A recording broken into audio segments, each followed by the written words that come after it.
Hi, everyone, and thank you so much for tuning into my talk. I'm so excited to be here at Flowtopia. Now, optimizing your flow of value, just like making a successful switch from project to product, really shouldn't be a utopia, right?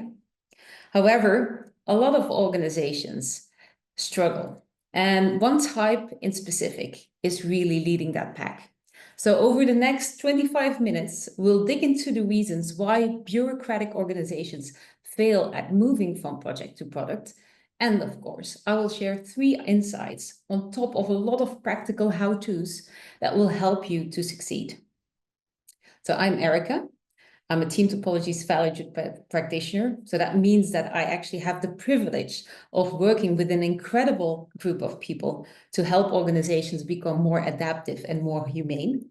But I also founded the Flow Hive, which is a collective dedicated to supporting organizations in optimizing across their entire socio-technical system. Now, and if that socio-technical system makes you slightly curious, then really stay here because we'll dive into that in a few minutes.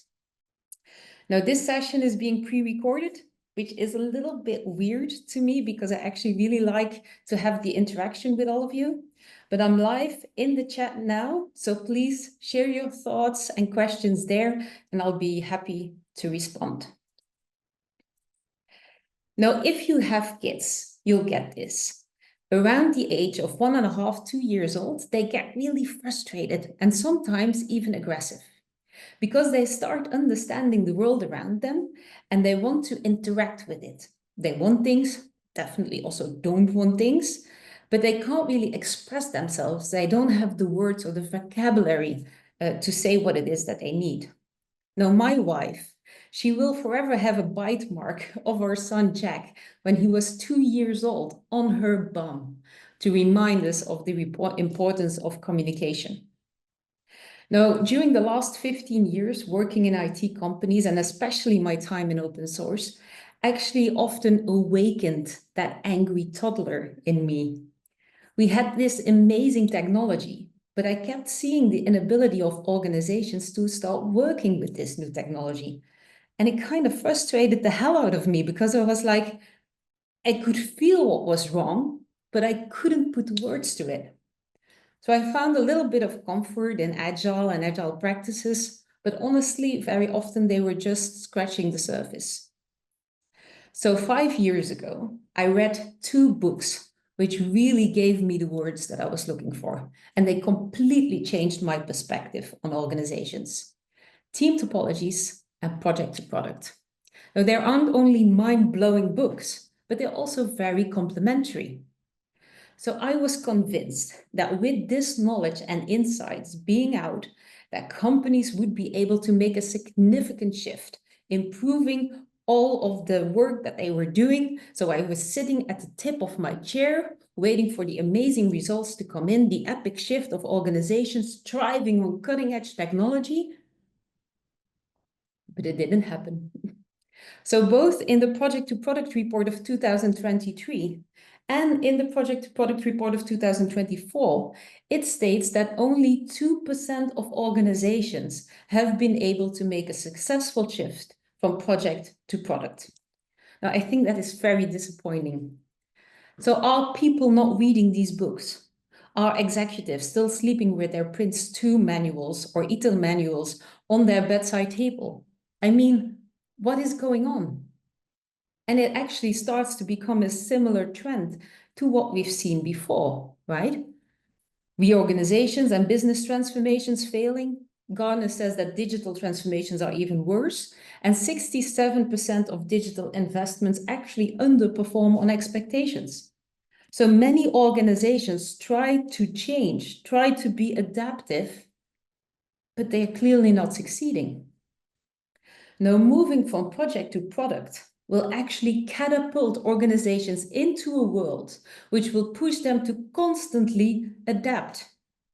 Because unlike projects, we're not building products with an end date or an end state in mind. We're building them for the future. And unless you're clairvoyant, you have no clue what that future looks like. So let's start by looking at how organizations today then respond to change.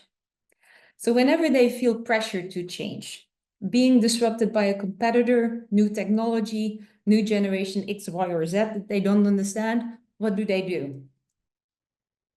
They either freeze, let's pretend nothing happened, just stick to our 3-year plan, or even worse, go back to old ways of doing, or they just burn down the entire organization. They gather leadership, lock them up in a boardroom or in Bahamas, kind of depends on how much money there's still left in the bank, and they start redesigning the entire organization. The thing is, nobody learned anything. You're taking the same people and the same processes with you. So it's just a matter of time before you need to do it all over again. And on top of that, you will have lost a lot of time, money, energy, and I'm definitely sure that you've lost a lot of people. Another way, more careful way, is to do smaller, fragmented optimizations. For example, unmet sprint goals, just throw more people at it. We need this new core solution built really fast. We'll just outsource the development and then afterwards our teams will run it. Yeah, but our teams just really need to collaborate better. Send them on a team building or do a communication training. You've all known how this works, right? And these short-term band-aids, they aren't really helpful. In fact, they often cause a lot more problems along the way.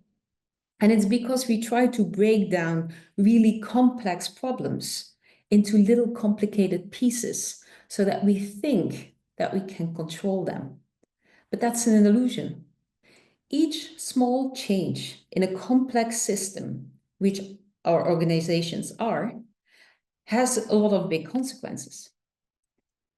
And especially moving from project to product is already very complex in itself and can definitely not be approached as a fragmented or local optimization. You can't just set up a product team and assume that they can build adaptive and sustainable products in an organization which isn't able to adapt. Now, a key insight that can help us understand the complex nature of organizations is the socio-technical system. So you have a social side, which holds the structure and the people, and a technical side, which is the system and the work itself. Now, every organization holds these 4 elements. And whenever change is needed, for example, a new technology, building a new product, changing the structure or a department, you have the tendency to focus on one of the elements in the socio-technical system. Well, the truth is, they all impact each other. Let me explain with a common example, something that especially organizations who want to move towards a product focus will think is very important: using cloud technology. Because one of the biggest benefits of cloud is getting value to customers really fast, having really short feedback loops, and having the ability to instantly adapt. Now, right, let's see what happens in many bureaucratic organizations today. At first, it goes well, looking at cloud technology, choosing the provider, the platform, tools, architecture, maybe some security. But then we run into issues because the structure has silos. Now, if you want to have speed of development, you will need to solve the handoffs and dependencies caused by these silos. Now, then people will need to start to learn how to work with that new cloud platform. This will increase the cognitive load of your teams. Cognitive load is the mental capacity a team has to perform its tasks. Now, if you want your apps to be adaptive, scalable, and at the same time control costs, you want to look at cloud-native development. But that, of course, will again increase the cognitive load on the people. Now, teams taking full ownership also means that their way of working needs to change. So look at DevOps, shifting left, again, increasing the cognitive load of your teams. And products who are built for cloud, they require specific software architecture, which requires changes in enterprise architecture because you don't want to hit Conway's law. So just bringing in new technology It has so many consequences, and they aren't just one-off or one-directional. They actually keep impacting each other constantly. It's a perpetual trigger of change which never stops. So, if we want to keep our flow flowing and our products alive, we need to move away from often radical and impulsive reactions to change, and we need to move to a more holistic approach, understanding our socio-technical system. And we definitely want to stop assuming that we can predict and control change and start embracing unpredictability. So yay, we fixed it! We just need to understand the socio-technical system and will be adaptive. Well, by now, you should know that there are no silver bullets or quick fixes, because understanding the socio-technical system, being comfortable with the unpredictable nature of your organization, still kind of requires something else. I hear you think. Just change your mindset, right? Well, the thing is, you actually can't change mindset, because if you want people to think differently, they need to be able to behave differently. And if you want people to behave differently, they need to have an environment which allows them to behave differently. Let me give you an example. New Year's resolutions, right? Everyone will start making them in a few weeks. And the most favorite one is being more healthy, right? Healthier habits. Well, the thing is, some people think that it's just about shifting your mindset, but it's not. You need to go to the store and buy sport shoes or sport gear. You need to get that fitness subscription. You need to go to the store and buy healthy food so that your fridge is stacked with healthy food. And very importantly, the people that you live with, people in your environment, your friends, they need to be supportive of that new healthy lifestyle. And if you then keep that up and you have that environment that encourages you to be healthier, then maybe ultimately after a while, your mindset will shift. So just changing your mindset won't happen if your environment stays the same. So no, we are not talking about making the environment look like a Google Office space. Might be fun, but really doesn't guarantee the environment in which great products can be built. No, I'm actually talking about Team Topologies. Team Topologies enables you to hold an environment in which change can emerge. An environment that is more adaptive, more humane, and more effective, and that really allows for fast flow of value. I know it's not a framework and it's not a methodology. You don't roll it out, you don't implement it, and it's definitely not for the happy few at the top. Team Topologies is actually vocabulary and practices, and they work best if everyone in the organization starts using them. Ultimately, Team Topologies will enable organizations to move from those rigid operating models to organizational dynamics. Now, the wording itself already suggests movement and adaptability. We actually want people to be able to sense when change is needed.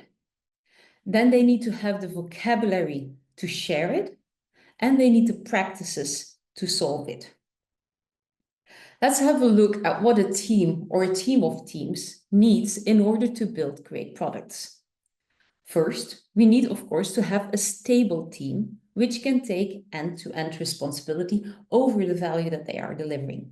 This means no handoffs or blocking dependencies, having the ability to quickly respond and act upon customer feedback, and ultimately have the ability to also take ownership over the financial aspects related to that product. So first, let's start with the scenario of how value flows through bureaucratic organizations. We often see many silos, teams which are built around having the same skills or capabilities, and very often even more explicit separation still between business and IT. So in this case, marketing has an idea. The handover to product management or project management, if you haven't renamed it yet, who then hands over to architecture, Sometimes here first going back to product management before going into development. And here we just assume that it's one development team, while very often several development teams are depending on each other to deliver one product or service at the same time, simultaneously. But then often those development teams, they lack a lot of information, or they can't work with user stories or the architecture that was provided to them. So it goes back to product management. Then ultimately it goes to test. Don't even get me started on how many loops that we can draw here. And then it goes to ops. Again, let's stick to the happy scenario where it ultimately reaches the customer, we think. Now, all those handovers and dependencies, they will cause a lot of time spent waiting. And this picture still isn't complete. It's still lacking something. Because in many bureaucratic organizations, we still have gating approvals. Again, more time spent waiting. On average, a team in this setting spends 80% of time waiting and only 20% of time actually working. I hear you say that's no problem. They just take the next item from the backlog, right? Well, this context switching actually causes an insane amount of cognitive load, causes lack of focus, and ultimately leads to poor quality. Now, ultimately, in this case, the lead time does not become hours, days, or weeks. It becomes months and sometimes, and I've seen this happen, years. Now, knowing that also 30% of the feature requests get canceled along the way, that is leading really to a massive amount of time and value wasted. Now, I hope that you can see that this environment is far from enabling end-to-end responsibility and definitely not supportive for building adaptive products. So what then does good look like? Well, Team Topologies is built around the concept of having a streamlined team, which can take end-to-end stewardship over the value that they are delivering. So this means having all the capabilities needed to deliver that value in one team of 5 to 9 people. Now, first thing I want to clarify is that capabilities is not the same as roles or functions. Here we are talking about cross-functional teams, which often have many more capabilities than people. And yes, of course, multiple streamlined teams might be needed in order to deliver one product or service. And this is totally fine, as long as those streamlined teams have clear bounded context. So that means no handoffs, no blocking dependencies.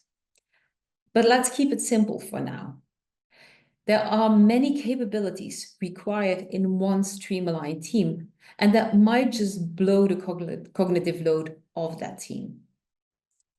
So this is where Team Topologies brings in 3 other team types, which will enable fast flow and a manageable cognitive load for those streamlined teams.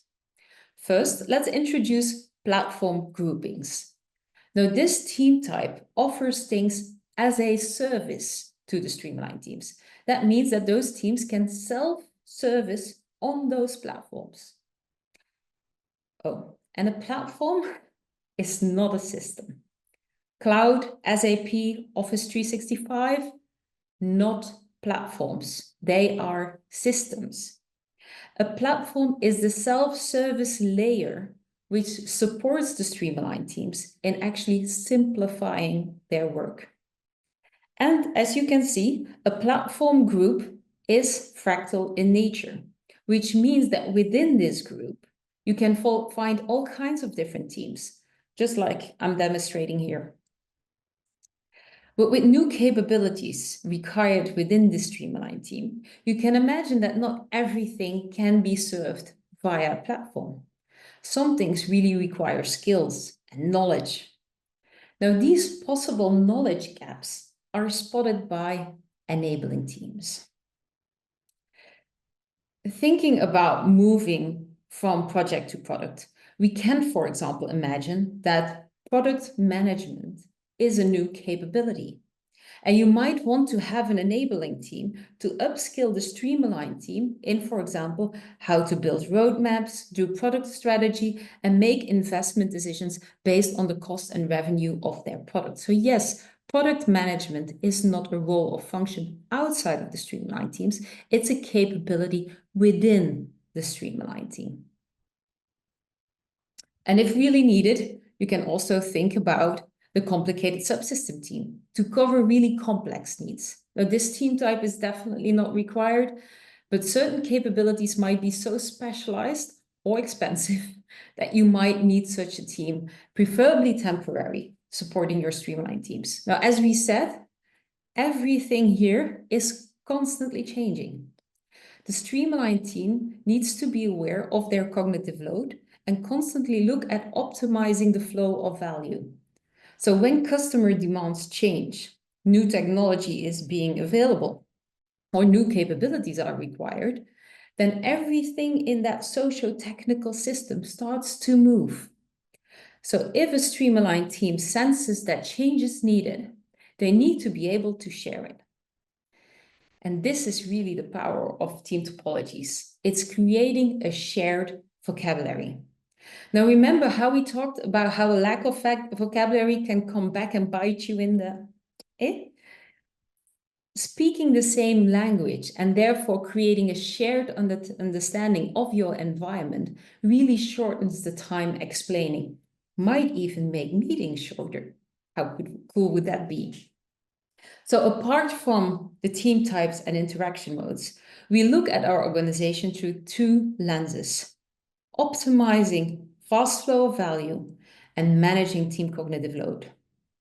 Now, and in order to sense when change is needed, we need to be able to spot awkward interactions.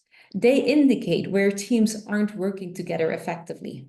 And of course, we need to keep in mind Conway's law, because a fragmentation in structure causes a fragmentation in design, which leads to a fragmentation in user experience. Now, this is very important if you want to build great products and services. So great, we have an environment in which we can sense when change is needed.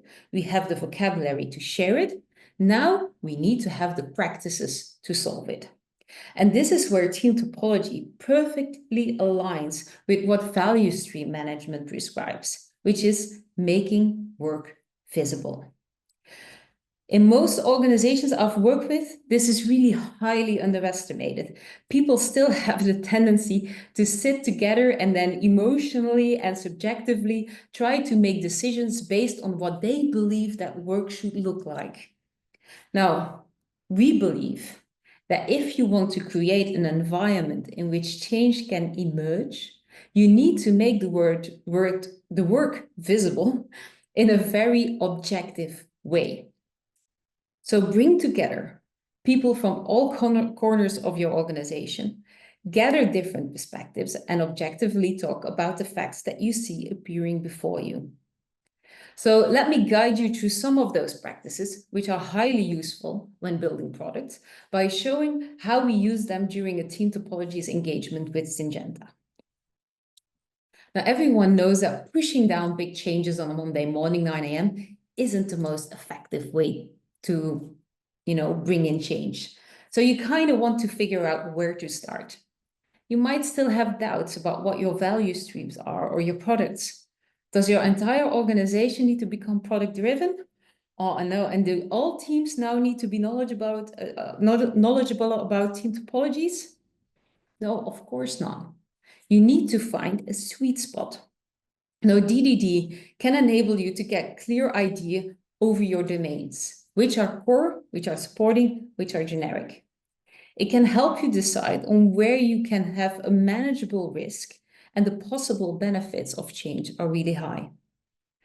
Wardley mapping can help you make really strategic decisions, see where things you once custom built and were really differentiating you now actually move to commodity and could be bought off the shelf. This will also show you where there might be new opportunities for innovation. If you want to know more, listen to Suzanne Kaiser.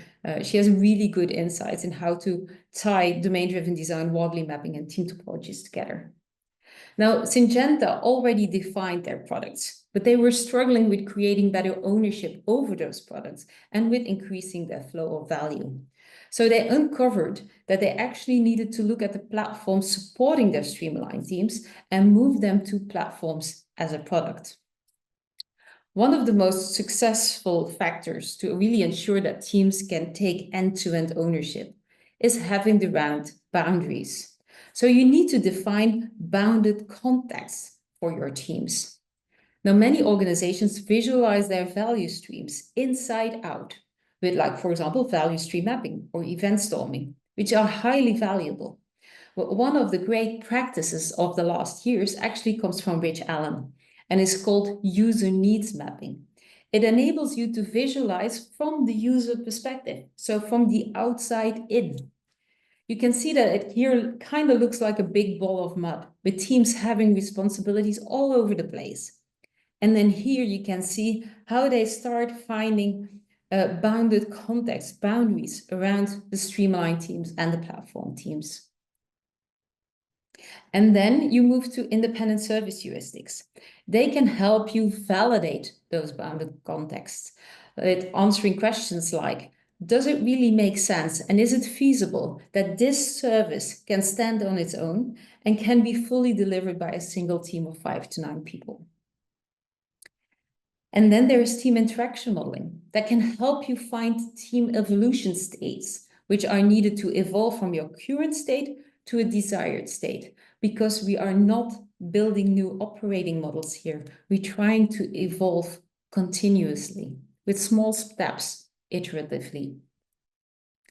So if we want to keep our flow flowing and our products alive, we really need to tear down those silos and those rigid structures and look at how we can create an environment in which we can have organizational dynamics, which will enable us to adapt. And we need to stop obsessing over processes and instead start visualizing and improving our flow of value. So yay, now we really fixed it. Understanding the socio-technical system to really get comfortable with unpredictability, and team topologies, creating an environment in which change can emerge. Right. But what about the people? Will they be empowered to take decisions? Will their input be appreciated? And do they feel safe to take risks? Well, trusting your people is the most powerful prerequisite for adaptive organizations and for building great products. When teams are able to really own the work, to have stewardship over the products that they build and can make their own decisions when needed, then products can evolve and adapt rapidly. But there is no use in buying awesome technology like cloud, for example, to get fast feedback if you don't allow your people to learn from that feedback and respond to it. And successful products, they need to evolve. So innovation needs to become part of the daily work. Now, innovation requires for people to take risks. And you can only take risks if there is trust and a safe space. Now, here I need to point to Amy Edmondson, because her insights into the benefits of a safe space at work are crucial for any organization, but especially for those moving from project to product. So if we want to keep our flow flowing and our products alive, we need to start trusting our people and get rid of those gating procedures. People who do the work need to own the work. So in order to become an adaptive organization in which you can build sustainable products, you need to really get comfortable with unpredictability. And there are 3 things that I want you to remember. First, understand and take into account your socio-technical system. Build an environment in which change can emerge using team topologies. And the third, honestly, trusting your people and holding a safe space is something that every organization should do. Now, that we fix it? I don't know. We can only know if enough organizations give it a try. So I want to encourage you to make a difference in the future and start putting these insights into practice. Let me know what works, what doesn't work, and I would love to exchange thoughts with you on this. And of course, reach out to me if you would love some help with becoming one of the organizations presenting here on this spot next year about how you shifted from utopia to improving your flow of value and building great products. Now, because this talk is kind of like a product too, I would really appreciate your feedback. So scan the QR code or reach out to me via LinkedIn. I'd love to hear what you think. I hope that you also enjoy the other talks at Philotopia, that they leave you really inspired and empowered. And I want to thank you for your time and your engagement during this talk. Thank you very much. Bye.